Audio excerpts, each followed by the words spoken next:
오늘 월요일 중강에 오신 여러분들 다시 한번 환영하고요. 오늘 추첨이 있었기 때문에 제가 잠시 기다렸다가 5분에 시작한다고 제가 이제 미리 말씀을 드렸죠. 저 이동복교육위원장 다시 한번 인사드리겠습니다. 오늘 1월 마지막 넷째 주 24일이 되었습니다.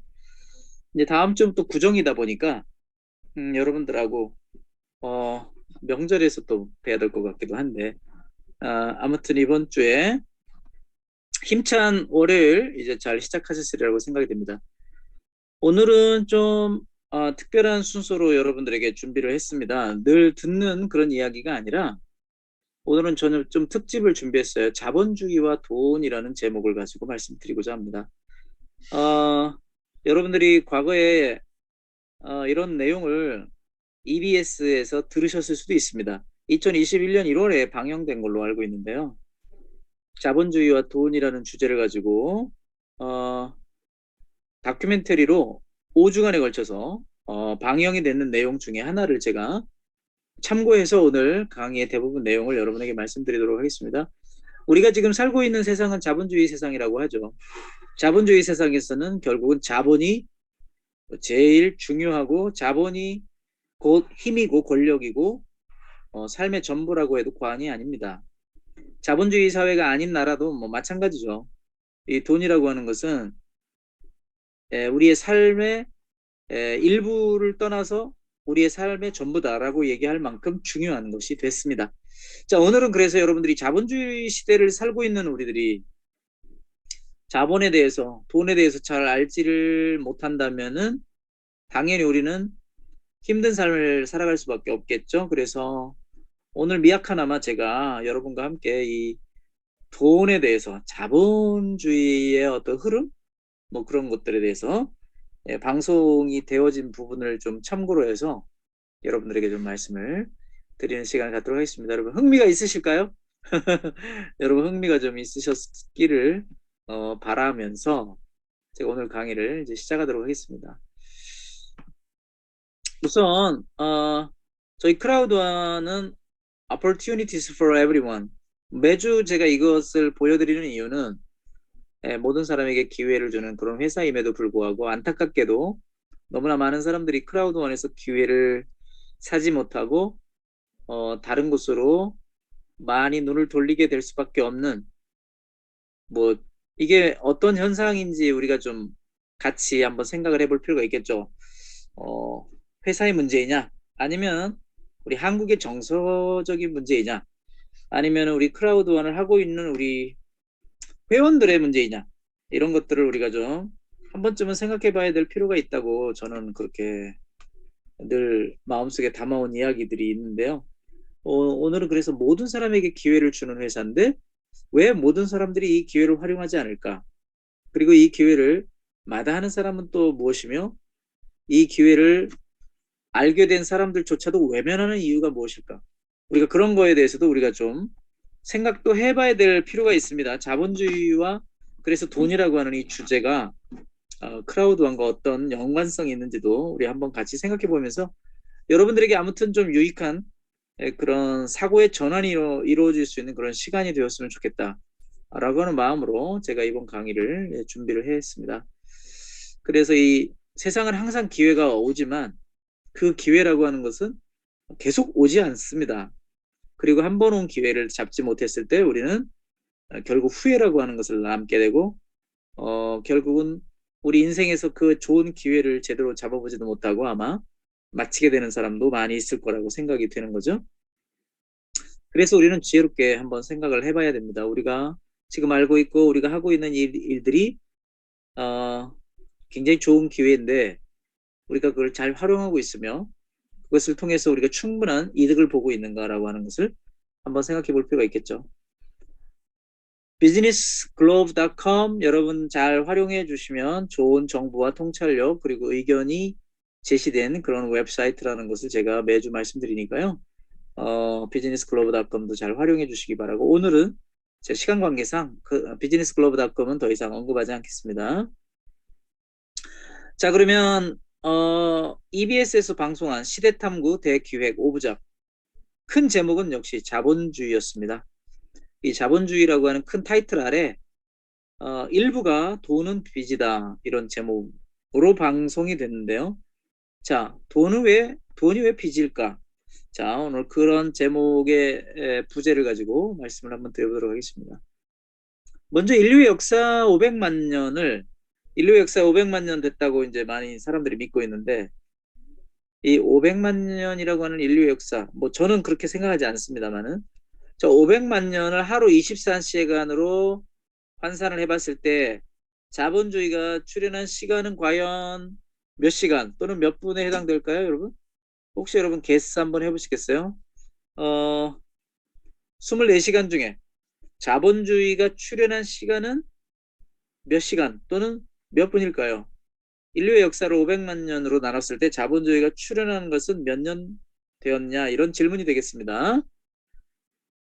뭐 여러분 채팅창에라도 질문에 대한 대답을 한번 올려주시면 여러분이 잘 듣고 있는지 또 확인도 될 수 있을 것 같은데 그러면 어떤 분도 지금 대답을 안 하시고 계시는데요.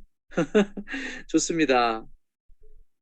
인류의 역사 500만 년을 하루 24시간으로 환산했을 때 자본주의가 출현한 시간은 자 그럼 정답을 알아보도록 하죠. 59, 59분 56초에 자본주의가 출현을 했네요. 그러니까 24시간 중에 4초죠, 4초. 네. 24시간 동안 인류의 역사가 진행이 됐다라고 했을 때 자본주의가 출현한 것은 마지막 4초 남겨놓고 자본주의가 출현을 해서 시대의 마지막을 장식하고 있다. 이렇게 볼 수 있겠네요. 그러니까 결국은 자본주의는 엄청나게 최근 일이고 아마도 여러분들의 부모님 시대는 자본주의라고 말하기 좀 힘들 수도 있습니다. 그때는 자본이 지배하는 세상이라기보다는 그때 여러분 제일 중요한 게 돈이었나요? 솔직히? 물론 돈이 제일 중요했지만 먹을 것도 없었는데요. 뭐 돈이라는 거는 생각도 못했죠. 먹고 사는 문제가 일단 해결이 되지 않았었으니까요. 그 자본주의 세상이 온 것이 제가 아주 어렸을 때 이 세상에 이제 왔다. 그렇게 볼 수밖에 없을 것 같거든요. 아니면 제가 태어나기 얼마 전에 이제 이 세상에 도래했다. 뭐 그거밖에 안 되는 거죠. 얼마 안 된 거죠, 자본주의는. 아무튼 우리는 지금 경제라고 하는 단어를 너무나 자연스럽게 많이 쓰고 있습니다. 경제, 이코노미라는 단어를 많이 쓰고 있는데요. 경제라는 말은 뭐 결국은 돈의 순환이라고 얘기해야 될까요? 어, 결국은 이 모든 것이 토지에서 자본으로, 신분에서 계약으로, 교환 경제에서 자본주의 경제로 옮겨졌다는 것을 우리가 얘기하는데 경제라고 하는 말은 하나의 뭐 우리가 알고 있는 이런 돈과 관련된 그렇죠? 자본과 관련된 세상의 흐름을 경제라고 얘기를 지금은 하고 있습니다. 그래서 과거에는 꼭 경제가 돈은 아니었어요. 뭐 토지에 대한 거일 수도 있고 뭐 신분이 될 수도 있었는데 지금은 완전히 경제라는 말이 이제 돈이라는 말, 자본이란 말로 이제 고착화가 되었다. 그렇게 얘기할 수가 있을 것 같습니다. 여기 과거에 17세기 영국에서의 어떤 우화적인 그림을 한번 보도록 할까요? 17세기에 커피숍인 것 같죠? 네, 커피숍에서 지금 한 잔에 몇 골드예요? 이렇게 지금 손님이 가서 종업원인 것 같습니다만은 종업원인지 뭐 하여튼 카운터에 가서 지금 한 잔에 얼마입니까? 그랬더니 골드라고 얘기했으면 몇 골드가 한 잔인가요? 골드는 금이지 않습니까? 그만큼 이때 당시에는 골드로 모든 것을 할 수 있었다 이죠. 금화. 돈이 있어야지 뭐 커피도 마실 수 있고 아주 상류층인 것 같습니다. 지금 이거는. 일반 시민들은 절대 이런 데 와서 커피 사 먹을 수 없었겠죠.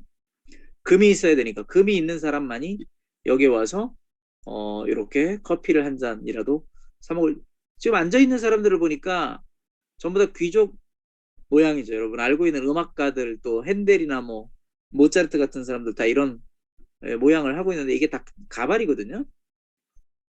그러니까 그 당시에 아주 상류층에 있는 사람들만 즐길 수 있었는 돈이 많은 금이 있는 사람들만이 그때는 뭐 화폐라는 게 없었으니까 금으로 모든 것을 할 수 있었던 세상이었지 않습니까? 그래서 이제 금이라고 하는 것이 결국은 그 세상의 경제를 지배하던 세상이었으니까 금을 보관하는 이제 사람들이 있었던 거죠. 그래서 금을 왜냐하면 집에 가지고 있으면 위험하고 무겁고 들고 다니기도 어렵고 그렇지 않습니까? 그래서 금을 이제 이렇게 금을 저장해 주는 사람들한테 갖다 맡기면 보관증을 주는 거예요. 보관증을 주는데 내가 금 두 덩이를 맡겼으니까 금 두 덩이를 맡겼다고 하는 것을 이제 보관증으로 이렇게 받는 건데 보관을 맡아달라고 부탁한 사람이 오히려 금을 보관하는 사람들에게 돈을 주는 게 맞죠. 그렇죠? 그게 정상 아닌가요? 금을 보관해주는 사람은 자기 집에 큰 금고를 만들어 놓고 뭔가 시스템을 갖추고 거기에 이제 다른 사람들의 금을 거기다 이제 안전하게 보관해주는 명목으로 이제 지키기도 해야 되겠고 사람을 사서 이런 시설도 갖추고 있어야 되니까 당연히 보관증을 주는 사람이 금을 보관하는 직책을 가지고 손님들의 금을 보관해주고 돈을 받는 게 맞죠. 그렇죠? 그래서 나중에 무슨 일이 생기는지 아시죠? 이 사람이 이제 생각을 해봤어요. 어라? 금을 찾으러 오는 사람이 열에 한 명도 안 되네. 그래서 야, 이 금화를 가지고 금으로 뭘 할 수 있을 것 같은데? 이런 생각을 하게 되는 거죠. 어, 맞습니다. 금을 갖다 놓고 맡긴 사람들이 한 번에 금을 다 찾으러 오진 않거든요. 그러니까 금을 가지고 있는 이 주인이 이 금으로 뭔가 빌려주고 돈을 벌 수 있는 방법도 있다라고 하는 것을 이렇게 자연스럽게 생각을 하게 되는 거니까 결국 이것이 곧 뭐가 되는 거죠? 은행이 되는 겁니다. 은행이. 어, 그래서 이제 이렇게 남의 돈으로 부자가 되는 게 바로 은행이죠. 그런데 여러분 신기하지 않아요? 요즘에 은행은 우리가 돈을 갖다 맡기고 우리가 은행한테 돈을 주진 않잖아요. 왜냐면 우리 돈을 은행에서 맡아서 보관해주고 관리를 해주는데 왜 우리는 은행에 돈을 갖다 주지 않을까요? 보관료를 주지 않을까요? 금을 옛날에 맡기는 사람들은 분명히 금을 맡아달라고 부탁하면서 보관료를 냈단 말이에요. 1년에 얼마씩 이렇게 보관료를 내줬는데 왜 요즘은 은행에 돈을 맡기는 사람들이 보관료는 내지 않고 오히려 이자를 받으려고 그럴까요? 이자를 받는 게 당연하다고 생각하는데 그게 왜 그럴까요, 여러분? 제가 미국에선 10년 넘게 살았습니다. 미국의 은행에서는요, 실제로 우리가 돈을 이렇게 관리해 준다고 해서 1년에 얼마씩 돈을 받아갑니다. 우리한테서 돈을 받아갑니다. 근데 우리나라는 거꾸로죠. 은행이 오히려 우리한테 이자를 조금씩 준단 말이에요. 그러면 은행은 왜 그 돈을 우리에게 줄 수 있을까요? 이자를. 그건 당연하죠. 은행이 우리의 돈으로 많은 돈을 벌 수 있었기 때문에 그런 겁니다. 우리의 돈으로 엄청나게 많은 돈을 벌었으니까 돈의 어떤 일정 부분을 우리 고객들에게 돌려주는 그런 스타일이 되는 거죠. 그래서 여기서 우리는 자본주의의 돈이 어떻게 움직여가고 있는지를 조금 자세히 한번 들여다볼 수가 있는데요. 많은 분들에게 은행은 도대체 뭐냐, 자본주의라는 건 뭐냐 이렇게 질문하면은 굉장히 어렵다고들 대답을 합니다. 뭐 하버드대나 옥스퍼드 대학의 교수들, 이 경제 전문가들도 경제나 이 자본주의를 해석하고 분석하고 정답을 딱 얘기하는데 굉장히 어려움을 겪어요. 주저하더라고요.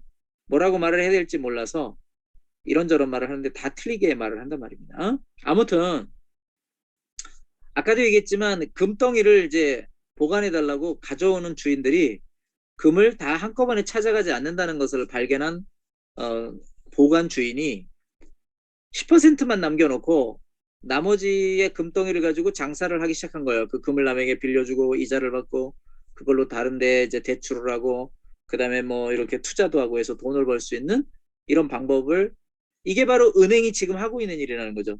이렇게 남겨놓는 돈을 뭐라고 얘기하냐면 지급 준비율이라고 합니다. 지급 준비율. 그러니까 당장 다른 사람이 돈을 찾으러 왔을 때 은행은 돈을 줘야 되잖아요. 그죠? 맡기고 돈을 찾아가는 곳이니까. 그런데 그 돈의 액수가 10% 미만을 남겨놓는다는 거죠. 어떤 데는 5%, 어떤 데는 뭐 6% 이런 식으로. 근데 국가에서 이거를 허용을 한 거예요. 연방정부에서.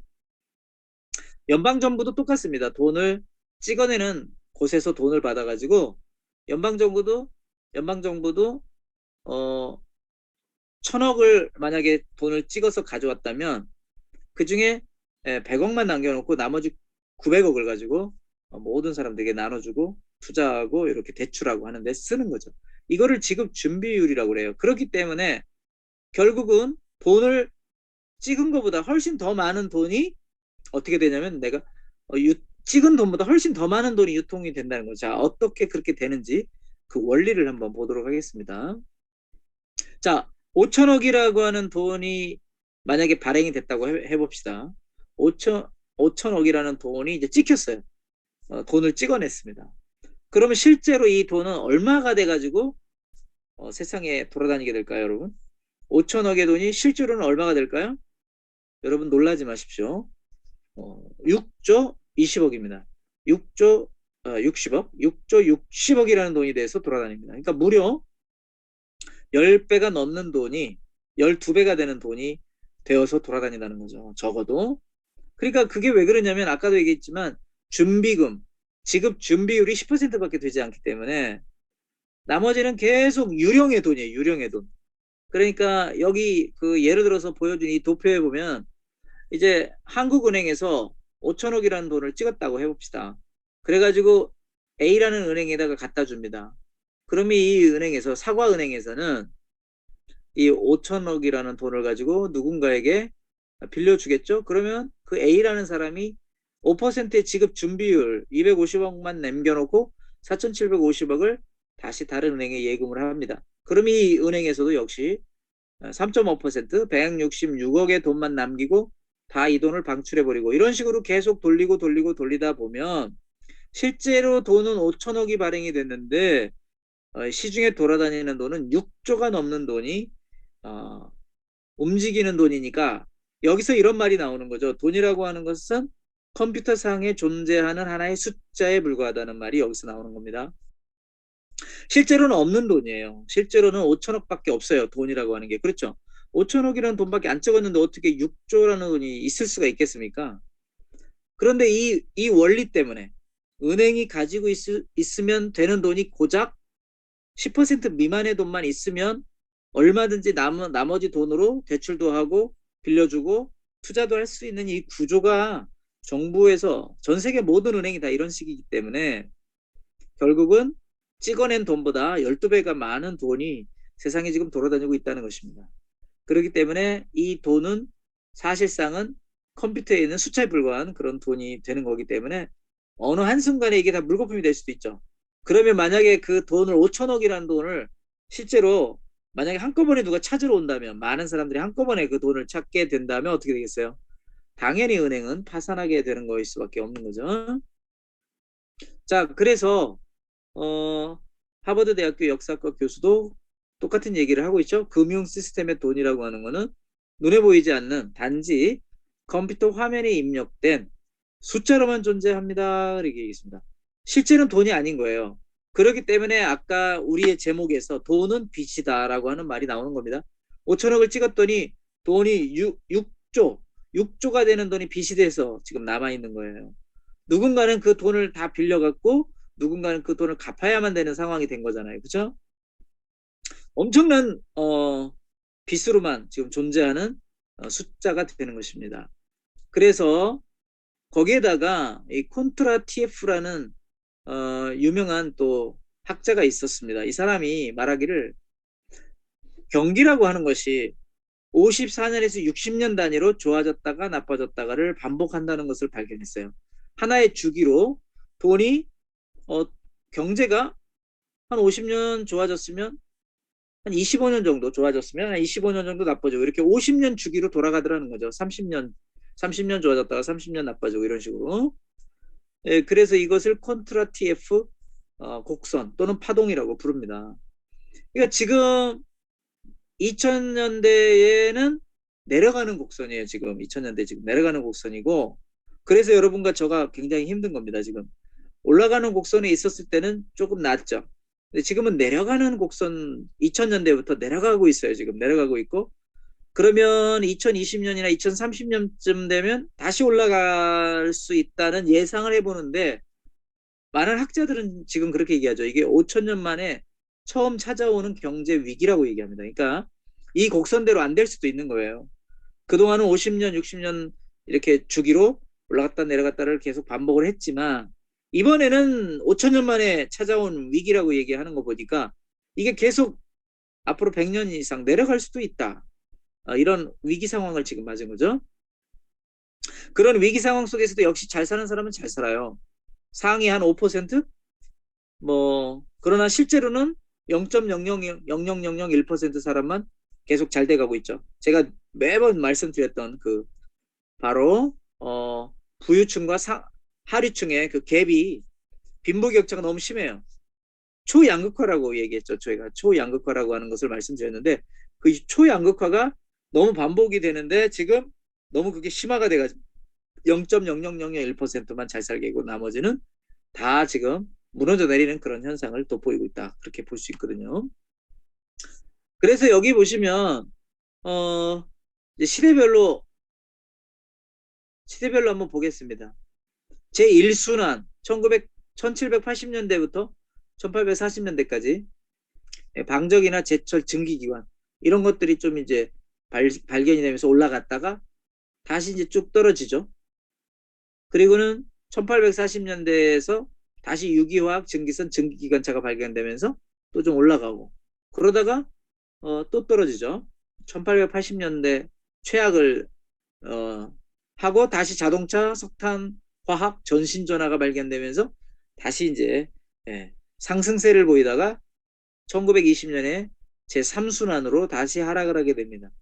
그리고 1940년에 이제 비행기, 고분자, 뭐 수송이나 석유화학, 일렉트로닉스, 전기죠. 이런 게 발견이 되면서 1960년대까지 또 상향 곡선을 그리다가 또 떨어지게 됩니다. 1980년대에 다시 이제 라이프 사이언스, 신소재, 우주, 컴퓨터, 통신 이런 게 나오면서 지금 2000년대 쪽 올라가고 있는데 2020년 지금 되면서 어떻게 된 거예요? 다시 이제 내려가기 시작하고 있는 거죠. 이렇게 내려가고 있는 거죠. 2020년 되면서. 그러니까 1980년대부터 쭉 올라가다가 2010년, 15년, 20년 이렇게 되면서 완전히 지금 내려가고 있는 그런 상황을 맞이하고 있는 겁니다. 약 54년을 주기로 계속 반복되는 것을 발견을 했어요. 그래서 이것을 슌페터의 경기 순환론이라고도 합니다. 콘트라티예프가 아까 얘기했던 장기 파동 곡선 콘트라티예프 사이클을 통해서 경제 성장과 침체가 이렇게 반복되고 있다는 걸 다시 만들어낸 사람이 슌페터라는 사람의 경기 순환론입니다. 그러니까 이게 이번에는 정말 계속 내려갈지 아니면 54년 후에 다시 올라갈지는 이제 알 수 없어요. 우리가 지금 아직 완전히 어디까지 내려가 보지 못했기 때문에요. 더 있어야 봐야 알겠죠. 2030년쯤, 네, 2040년 이렇게 돼봐야 2050년대 이후로 어떻게 될지 참 지금 굉장히 세상이 궁금한 그런 모양이라고 보실 수가 있습니다. 그래서 이렇게 테크놀로지가 많이 발전하면서 어마어마한 또 플랫폼이 생겨났어요. 어마어마한 플랫폼이 생겨나니까 지금 플랫폼 아닌 게 거의 없죠. 우리가 플랫폼 사업 그렇게 얘기하는데 이제 마케트는 전부 다 플랫폼이라고 말할 수 있거든요. 요즘에는 플랫폼 아닌 마켓이 없어요. 그러다 보니까 이 플랫폼 사업이라고 하는 것의 한계가 어디까지일까? 그게 이제 우리의 또 하나의 주목할 그런 내용이 되겠죠. 그래서 제가 말씀드린 것처럼 3차 산업혁명의 결과는 부가 편중되고 거대 기업이 양산되고 부의 양극화가 초래돼서 이거를 막아보고자 이제 제4혁명이 나온 거죠. 제4차 산업혁명이 나와서 이러한 부를 좀 분산시키고 개방시키고 분권화하자. 근데 이게 가능한 이유는 이제 탈중앙화가 될 수 있는 블록체인 기술과 메타버스 세상이 왔기 때문에 어느 정도 굉장히 가능성이 있어 보입니다. 그러니까 계속 내려갈지 이제 내려가서 이게 이러한 블록체인과 메타버스 시장이 커지면서 다시 올라가게 될지 이제 이걸 우리가 지켜봐야 되는데 전망은 일단 좋죠. 왜 그러느냐? 블록체인이나 메타버스 세상이 너무 지금 잘 만들어지고 있잖아요. 생태계가 잘 만들어지고 있기 때문에 분명히 블록체인도 분명히 한 역할을 할 것이고 메타버스도 하나의 시대의 흐름을 지금 타고나기 때문에 상승 곡선을 그리는데 굉장히 중요한 영향을 미칠 겁니다. 아까 뭐 전기기관차나 또는 항공산업이나 전기나 컴퓨터가 이렇게 상승 곡선을 만들어가는데 도움을 줬다라고 보시는 것처럼 지금은 이제 블록체인이나 메타버스가 굉장히 상승세를 차죠. 이 블록체인으로 만들어지는 거는 가상화폐뿐만이 아닙니다. 모든 세상의 제도, 시스템이 이제 블록체인화 되고 있고 거기에다가 메타버스까지 접목이 되면서 이제 엄청나게 새로운 지금까지 경험해보지 못했던 지금까지 경험한 세상은 3차원적인 세상이죠. 이제는 4차원적인 세상으로 가고 있다. 예, 그렇게 4차원, 5차원으로 지금 계속 가고 있는 것을 여러분이 느끼실 수 있을 거예요. 그래서 저희가 이제 플랫폼 사업으로 시작했지만 저희 크라우드완이 플랫폼 사업만으로는 솔직히 제가 볼 때도 불안정합니다. 아직까지는. 왜냐하면 플랫폼이 너무 흔해서 플랫폼 안 하는 게 없기 때문에 여기에 이제 블록체인하고 메타버스가 접목되지 않으면 안 되는 거죠. 그래서 크라우드완이 뭐 메타버스 시장으로 갈 수밖에 없는 거예요. 블록체인 메타버스로 가기 위해서 믹스터나 그다음에 플래너X도 그다음에 뭐 멀티월렛도 다 그렇게 그런 차원에서 나왔다고 보시면 됩니다. 그러니까 여러분들이 크라우드완을 이해할 수 있도록 제가 말씀드리기 위해서 이런 내용들을 쭉 소개해드린 거거든요. 도움이 되셨기를 바랍니다. 그래서 이제 세상의 흐름이 이렇게 과학에서 기술로 이제는 바뀌고 우리를 둘러싸고 있는 모든 것들이 디지털 세상으로 되면서 새로운 차원의 이제 고효율 사회, 저비용으로 고효율을 누릴 수 있는 그런 세상으로 항해를 하고 있다는 것이고 그래서 아톰의 세대에서 빛의 세계로 가고 있다는 것을 제가 여러 번 말씀드렸습니다. 그래서 지금은 절망 가운데 하나의 희망이 있는 거죠. 절망 가운데 굉장히 희망적인 거죠. 우리가 지금 절망하고 있을 필요는 없습니다. 왜냐하면 이 곡선대로 지금 되지 않을 수도 있기 때문에 왜냐하면 지금 세상이 그 아까 얘기했던 그 사람들의 얘기보다도 더 놀라운 변화를 가지고 있어요. 놀라운 변화를 갖고 있기 때문에 분명히 절망보다는 희망적인 세상으로 가고 있다라고 저는 생각을 합니다. 여러분들이 이것이 바로 기회인 거죠. 과거에는 이런 일이 없었습니다. 비트코인이나 이런 메타버스라는 게 나온 지가 이제 10여 년밖에 되지 않았거든요. 10여 년밖에 되지 않았고 이제 전성기를 아직 누리지 못하고 있습니다. 그러면 이제 올해부터 내년 뭐 그다음에 2025년 이때가 전성기가 될 것으로 보이는데 지금 여러분들이 이 전성기를 이 기회를 잘 누리지 못한다고 하면 그 다음에 몇십 년 동안 이 새로운 세상이 안 바뀔 거란 말이죠. 지금 이게 완전히 변화한 것이 한 10년? 적어도 이것은 50년, 60년, 어쩌면 100년을 갈지도 모르는 세상이거든요. 세상이 아무리 빠르게 변한다 하더라도 이미 거의 어느 정도 정점을 찍은 이 기술과 과학의 변화는 그렇게 쉽게 오는 게 아니거든요. 그래서 지금은 거의 정점을 찍은 세상이 되는 거죠. 블록체인이나 메타버스로 말미암아 우리가 과거에는 도저히 상상도 못했던 그런 세상이 열리고 있기 때문에 그것이 더 극대화되고 심화되는 거지 그것이 전혀 다른 세상으로 바뀔 리는 없다 그런 얘기입니다. 물론 세상은 항상 과거로 회귀하는 역사를 보게 되면 항상 돌고 돌아요. 뭐 여러분 제일 옷을 보면 아시잖아요. 옷 같은 것도 유행이 지나면 30년 전에 유행했던 그 스타일의 옷이 또 나오고 그렇게 하잖아요. 네. 그래서 세상은 이제 계속 이렇게 기술 문명, 뭐 메타버스가 얼마 정도 몇십 년 지속이 되다 보면 사람들이 또 식상하단 말이에요. 그러면 옛날에 비트 세계가 너무 안 좋다. 다시 아톰의 세계로 돌아가야겠다라고 이런 운동을 하는 사람이 또 나온단 말이죠. 얼마든지. 하지만 자본은 분명히 이쪽으로 흘러갑니다. 우리가 지금 경제를 알자고 오늘 말씀드린 거거든요. 자본이 어디로 흘러가느냐를 알아야 되죠. 자본이. 돈이 되는 쪽으로 가야지만 우리가 돈을 벌 수 있는 거잖아요. 그죠? 그래서 여러분들이 크라우드완이 이러쿵저러쿵 뭐 말들이 많습니다만은 크라우드완은 어쨌든 분명히 이 시대 흐름을 지금 잘 잡은 회사라는 것은 틀림없어요. 이 시대 흐름이 결국은 뭐냐? 플랫폼이고 플랫폼 가지고는 제가 빈약하다고 말씀드렸어요. 거기다가 뭐를 접목해야 돼요? 블록체인 기술이죠. 그 다음에 메타버스 세상이죠. 네. 그거를 처음에 크라우드완 시작할 때는 블록체인도 메타버스도 없었어요. 근데 저희가 작년에 사업을 하면서 이제 작년 중순부터 메타버스라는 말이 막 유행하게 됐고 지금 크라우드와는 이제 블록체인과 메타버스가 완전히 결합된 이제 새로운 시스템을 만들어가고 있잖아요. 그러나 한 가지 변함이 없는 우리 크라우드완 사업은 뭐냐? 네트워크 방식으로 회원을 모집하고 회원을 모집했을 때 여러분들에게 수익이 극대화된다는 원리는 변하지 않는다는 거죠. 네. 근데 그것을 안 될 사업이다. 어렵다. 힘들다. 결국 우리에게 온 기회를 놓치고 마는 거예요. 결국 회원 모집으로 돈을 많이 벌게 해주는 크라우드완인 것은 분명하기 때문에 그렇잖아요. 지금 플랫폼 사업은 다 마찬가지예요. 크라우드완뿐만 아니라 모든 회사가요. 회원 없이 돈 벌어주는 데는 없어요. 그거는 굉장히 위험한 방법이죠. 뭐 얼마 내고 들어오면은 돈을 몇 배로 불려준다. 뭐 이런 거밖에 없죠. 그건 전부 다 유사수신 또는 너무 잘못된 방식의 먹튀하는 회사들이잖아요. 그죠? 600만 원 내고 들어오시면 뭐 매달 100만 원씩 드리고 원금 다 찾아가고 그래도 계속 100만 원씩 드립니다. 뭐 예를 들어서 이런 거. 그리고 나중에 뭐 그 1000만 원도 되고 말도 안 되는 얘기잖아요.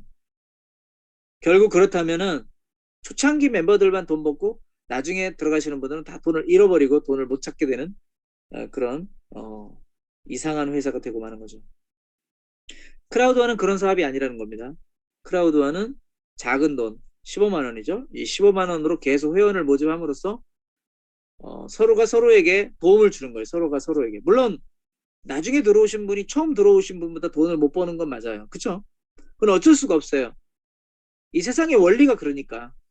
세상의 원리가 다 피라미드 구조죠. 어떻게 바꿀 수가 없어요. 그거는요. 그렇다고 불법 피라미드는 아닙니다. 피라미드 구조일 뿐이에요.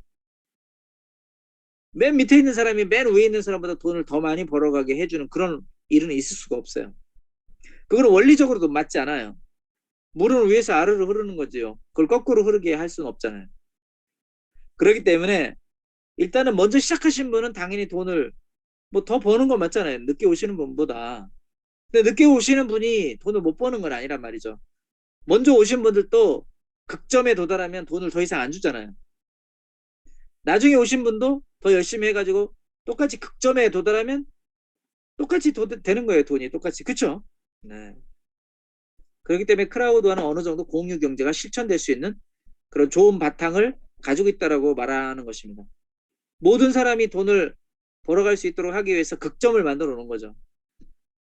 그 한도에 도달하게 되면 일주일에 프레지던트 원스타 일주일에 2,500, 2,700만 원까지밖에 2,750만 원만 받아갈 수 있게 만들어 놨단 말입니다. 그러면 여러분들이 그 사람들이 더 올라가면서 뭐 또 극점을 다 맞죠. 어떤 이제 더 올라가면 3천만 원, 3,500만 원, 5천만 원까지밖에 못 가져가게 해놨어요. 그래야지 밑에서 올라가시는 분들이 계속 진급을 할 수 있고 그죠? 직급을 올라가면서 본인들도 돈을 일주일에 2,700만 원까지 벌어갈 수 있는 그런 구조를 만들었기 때문에 근데 이게 엄청나게 많은 회원이 빠른 시간 내에 모집이 된다면 엄청 빠르게 돈이 되는 거고 느리게 모집이 되면 뭐 돈을 조금씩 천천히 벌어가는 그런 구조가 될 수밖에 없는 거죠. 그건 어쩔 수 없는 거예요. 그렇기 때문에 저희 크라우드완이 좋은 흐름을 가지고 이렇게 구조를 만들어 놨기 때문에요. 여러분들이 크라우드완에서 어떤 하나의 좋은 계기로 삼으시면 좋겠다 이게 좋은 기회잖아요. 이거 얼마나 좋은 기회입니까? 우리가 정말 작은 돈으로 들어와서 많은 돈을 벌어갈 수 있는 회사가 그렇게 흔하지 않아요. 많지 않습니다, 정말. 그래서 이 4,000명, 4,200만 명이 4,200만 명이나 되는 사람이 열광을 했던 것이고 불가능은 없는 그런 세상을 만들어가고 있는 거죠, 지금. 불가능이 없다라고 얘기하는 이유는 실제로 그게 되니까 그런 것입니다. 그리고 직급수당이라는 게 있으니까. 근데 직급수당을 받으려고 하면 여러분들이 어떻게 하든지 직급을 올리셔야 될 거 아니겠습니까? 디렉터가 되든지 프레지던트가 되든지 시니어 프레지던트가 되든지 아니면 앰버서더가 되든지. 그러시면 그때 이후로는 매달 직급수당이 여러분들에게 주어지니까 그 수입이 연금성 소득이 될 수 있는 거죠. 여러분이 죽을 때까지 일하라는 건 아니에요. 여러분이 직급수당이 충분히 여러분이 원하는 만큼 들어온다면 솔직히 일 안 해도 됩니다. 물론 여러분을 위해서 함께 일해준 많은 파트너들이 또 밑에서 열심히 일해주기 때문에 그분들을 위해서 본인이 손을 놓고 있어서는 안 되겠죠. 좋은 스폰서라면 당연히 그분들에게 후원도 하고 여러 가지 지원도 해줘야 마땅한 것이라고 저는 생각을 합니다. 그래서 이게 순환이 돼야 돼요. 경제가 순환. 밑에 있는 많은 분들로 인해서 위에 사람들이 돈을 좀 벌었으니까 그걸 다시 이제 베풀어 주는 거죠. 실제로 저희 프레지던트 되시는 분들은 돈을 많이 쓰셨어요. 돈을 많이 쓰셨다고요. 안 쓴 분도 덜어 있지만 대부분은 많이 후원을 하고 다니잖아요. 자기 돈 쓰면서 파트너들을 돕기 위해서 여기저기 다니고 그 모든 경비를 다 쓰고 있지 않습니까? 그게 자연스러운 거지만 실제로 우리는 그거에 대한 또 고마움도 필요한 거죠. 그래서 이러한 크라우드 마케팅, 플랫폼 마케팅에서 이제 한 걸음 더 나아간 게 이제 크라우드 마케팅이죠. 많은 유저들이 모여 짐으로 해서 뭔가 사업이 번창하는 그런 시스템이 크라우드 마케팅인데 요즘 이제 블록체인 기술로 만들어지는 코인 세상, 이 코인 세상을 보게 되면 유저를 모으기 위해서 막 무료로 엄청나게 코인을 주고 지금 그렇게 하는데 그게 바로 크라우드 마케팅을 하기 위해서 그러는 거란 말이죠. 그래서 뭐 계속해서 회원들에게 뭐 무료를 제공하지는 않을 겁니다. 그러나 저희 크라우드와는 처음부터 돈을 조금 내고 들어왔고 유료 회원이죠. 유료 회원. 그 사람들처럼 무료 회원이 아니에요. 저희는 유료 회원이기 때문에 여러분들이 크라우드완의 하나의 청중이나 소비자가 아니라 여러분들이 하나의 생산자고 주인이라 이거죠. 주인. 크라우드완의 주인이에요, 여러분이. 그래서 크라우드완이 여러분의 사업장이고 여러분이 크라우드완 하나의 앙터프레뉴가 돼서 여러분이 기업가가 되는 거죠. 여러분 자신이 하나의 새로운 사업자 등록증을 낸 것처럼 그렇게 여러분이 사업을 펼쳐나갈 수 있는 구조를 만들어줬다 이거예요. 그러니까 위는 생각하지 말고 여러분 밑에를 생각하시면 됩니다. 내가 기업가인데 내가 이 기업을 어떻게 만들어갈 거냐. 저희는 1인 기업 시대잖아요. 지금 1인 기업 시대. 내가 스스로 기업가가 되는 세상이에요. 온라인 시스템이니까 가급적이면 여러분이 이 사업을 오프라인으로 하려고 하지 마시고 온라인으로 한번 해보는 방법을 생각해 보세요. 오프라인으로 하는 건 한계가 있어요. 왜? 우리가 회원을 정말 많이 모아야 되는데 그 회원을 모으는데 오프라인으로 하다 보니까 내가 알고 있는 지인에게 다 한계가 있단 말이에요. 한계가. 그쵸? 내가 알고 있는 지인이 10명, 20명, 30명, 100명 그 이상은 없죠. 내가 1000명, 10,000명을 알고 있어도 나랑 함께 사업을 해줄 사람은 솔직히 10명 될까요? 네. 괜찮아요. 그 10명이 또 10명씩은 알고 있을 거 아니에요. 그죠? 바로 이렇게 늘려가는 겁니다. 내가 알고 있는 사람 10명 사업가로 만들고 그 10명이 또 10명씩 사업가로 만들면 나한테는 110명이 생긴 거죠. 그죠? 110명의 사업가가 생긴 거고 그 110명이 또 10명씩 만들어가면 금방 1100명이 되는 거죠. 그리고 또 그렇게 다음에 내려가면 금방 10,000명이 되는 거고요. 10만 명이 되는 겁니다. 그러면 여러분은 시니어 프레지던트를 가시는 겁니다. 근데 이 심플한 원리를 우리가 너무 복잡하게 머리를 쓰시면 안 돼요. 복잡하게 머리 쓰는 분들은 크라우드원 사업 못 하십니다. 복잡하고 어렵게만 생각되니까. 이거를 쉽게 풀으셔야 돼요. 여러분이 사업가를 10명 만들고 그 10명이 또 10명씩 뭐 2명씩 하면 된다. 이것은 너무 오래 걸릴 수도 있고 물론 그것도 정확히 잘만 하면 금방금방 되죠.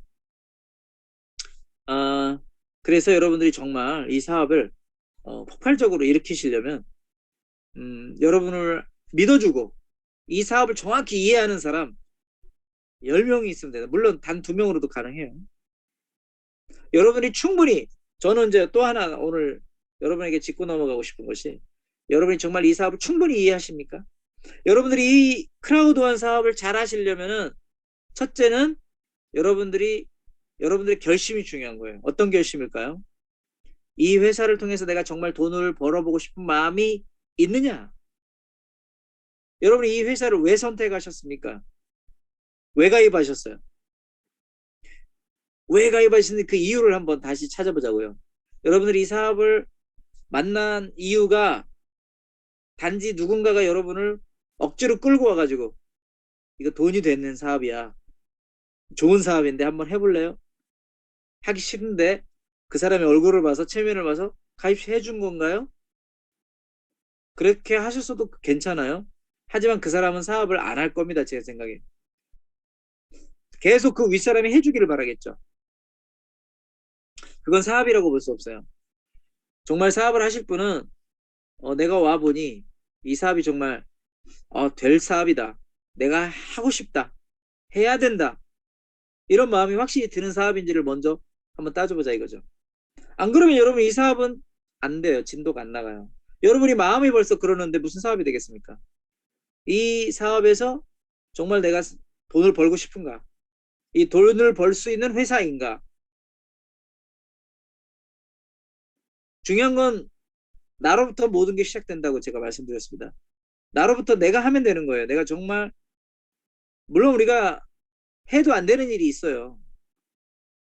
하지만 저희 크라우드와는 모든 사람에게 기회를 주고 하면 되는 걸 보여줬잖아요. 엄청 많은 사람들이 지금 돈을 벌어갔고 지금 잠시 저희가 조금 주춤하고 정체되어 있는 거는 맞습니다만은 안 되기 때문에 그런 게 아니에요. 사업이. 모두들 이런 마음으로 누군가 해주겠지. 나를 여기 끌고 온 사람이 나를 도와주겠지. 그래서 제가 제일 듣기 싫은 말 중에 뭐냐면 15만 원 내고 여기 왔는데 17만 원 내고 왔는데 내가 얻어가는 게 뭐죠? 이렇게 질문하는 사람이에요. 그 사람은 본인이 몇 명 추천했나 한번 물어보세요. 그리고 그 수하에 몇 명이 있는가 한번 물어보자고요. 물론 추천을 몇 명 했는지 모르겠지만 어, 분명히 직급이 그렇게 높지는 않으실 분이라고 저는 생각을 합니다. 분명히 이 사업은요. 어, 되는 사람은 다 되거든요. 안 되는 사람도 물론 있고 그죠? 그래서 제가 오늘 말씀드리고 싶은 것은 정말 이 사업으로 해서 내가 이 사업이 되는 사업이고 내가 정말 해보고 싶고 어떻게 해야 되나 네, 그것을 여러분들이 한번 생각해 보자는 것입니다. 저희는 어, 저희 강사들이 뭐 모든 걸 여러분에게 알려줄 수는 없고 모든 것을 해줄 수는 없어요.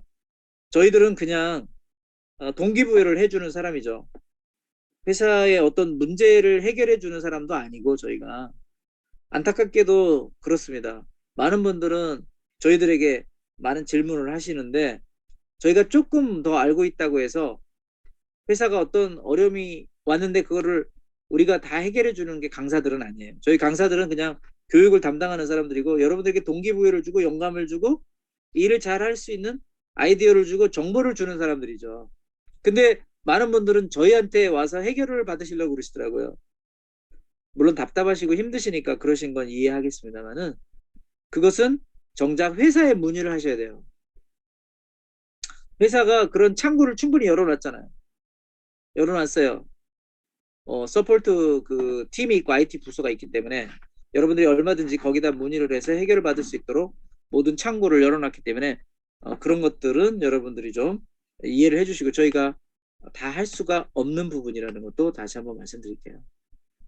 저희는 어쨌든 제휴 마케팅을 하는 네트워크입니다. 제휴 마케팅. 제휴 마케팅이라는 게 제가 굉장히 좋은 사업이라는 걸 제가 알았기 때문에 저 크라우드원을 선택했어요.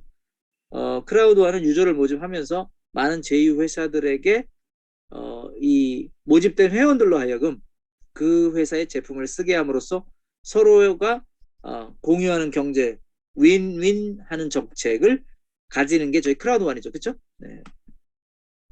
이거를 정말 잘 해내고 있다고 저는 생각을 합니다. 아직까지는. 링크미나 소미 같은 거는 아직 뭐 제대로 오질 않아서 조금 그렇습니다만은 멀티월렛도 아직은 소식이 없네요. 저희는 뭐 없는 걸 말씀드릴 수는 없어요. 회사가 때가 되면 이제 분명히 발표를 할 거라고 생각하기 때문에 2022년에 뭔가 다른 플랜을 갖고 있다고 계속 얘기를 하고 있으니까요. 우리가 기다려 볼 수밖에 없죠. 그거는 회사를 믿고 그동안의 크라우드완이 저희들에게 보여준 것대로 인내심을 가지고 끈기를 가지고 지켜보는 수밖에 없어요. 회사가 잘 돼야 저희도 잘 되는 거니까, 그죠? 회사가 준비하고 있는데 잘 안 되는 것도 있을 수 있습니다.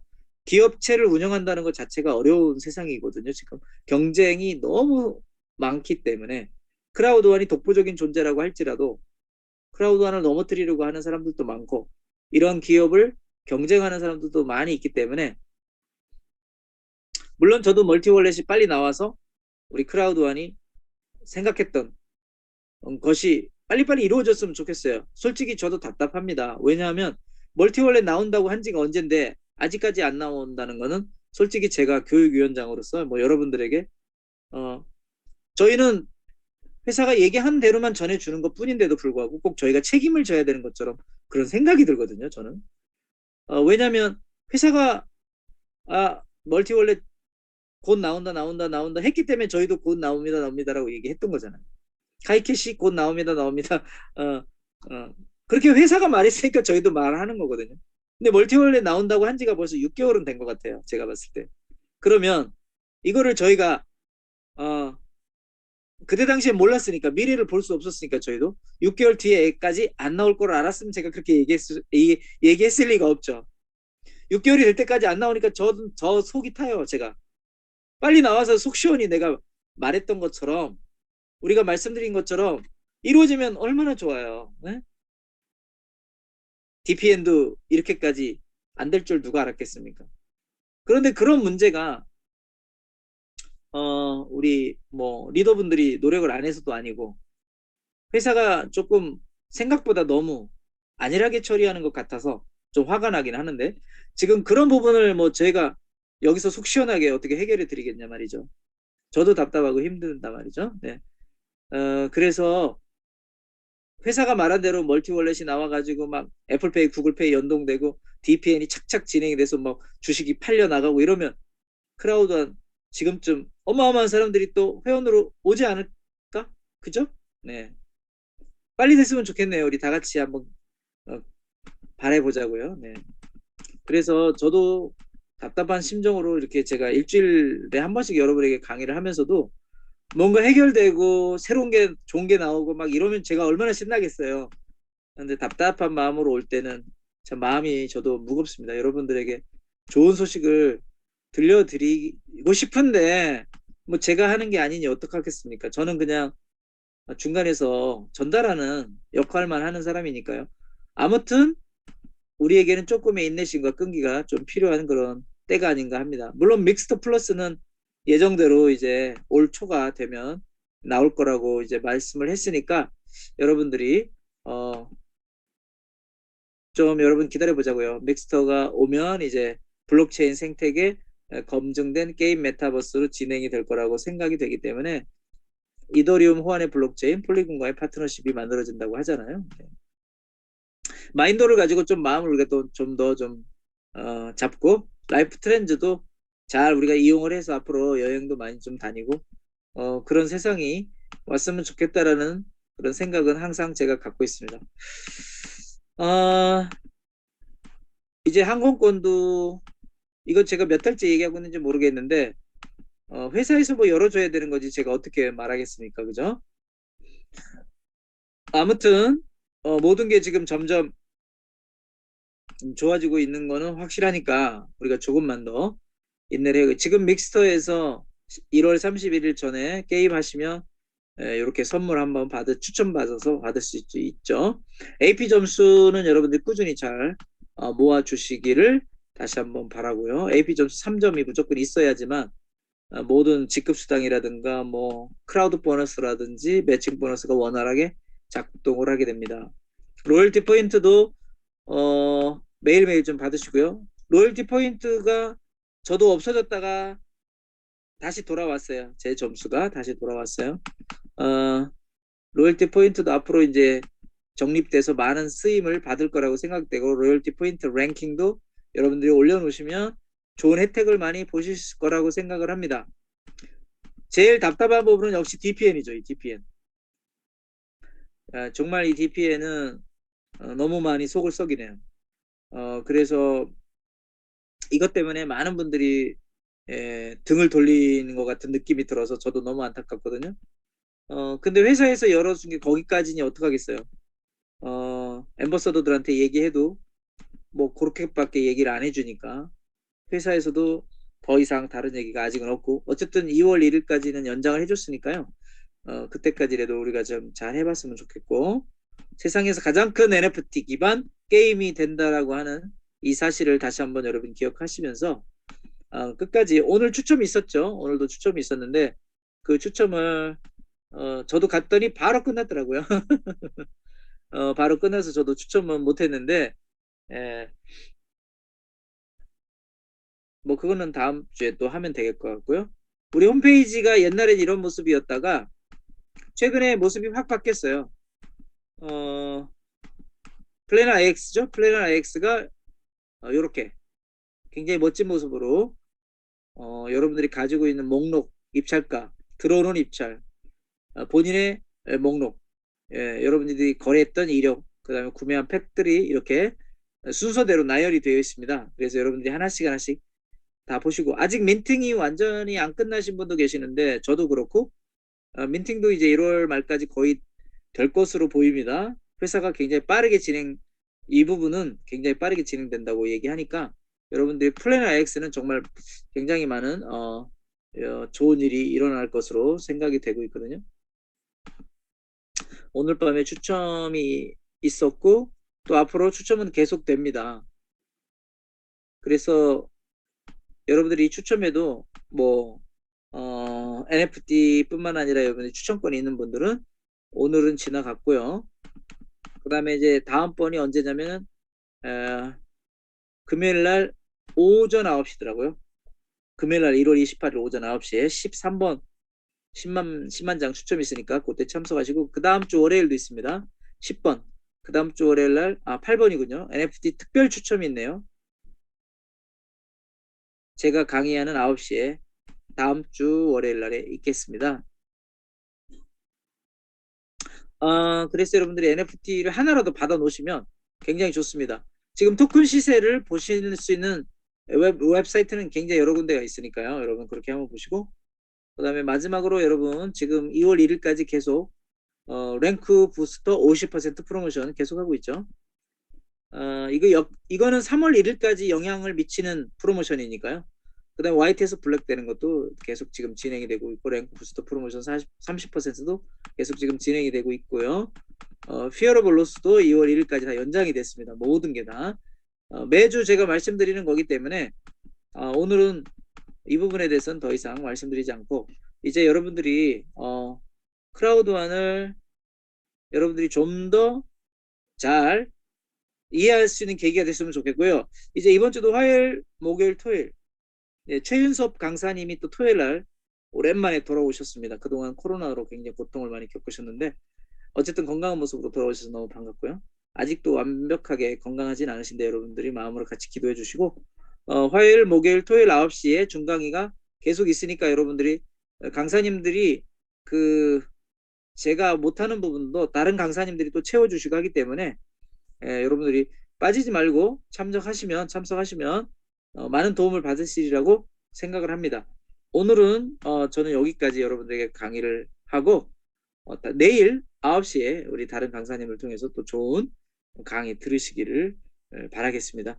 오늘 또 이렇게 함께 해주신 모든 분들에게 다시 한번 진심으로 감사드리면서 오늘 밤도 편안한 귀한 밤 되시기를 바라겠습니다. 안녕히 계십시오. 이상 마치도록 하겠습니다. 고맙습니다.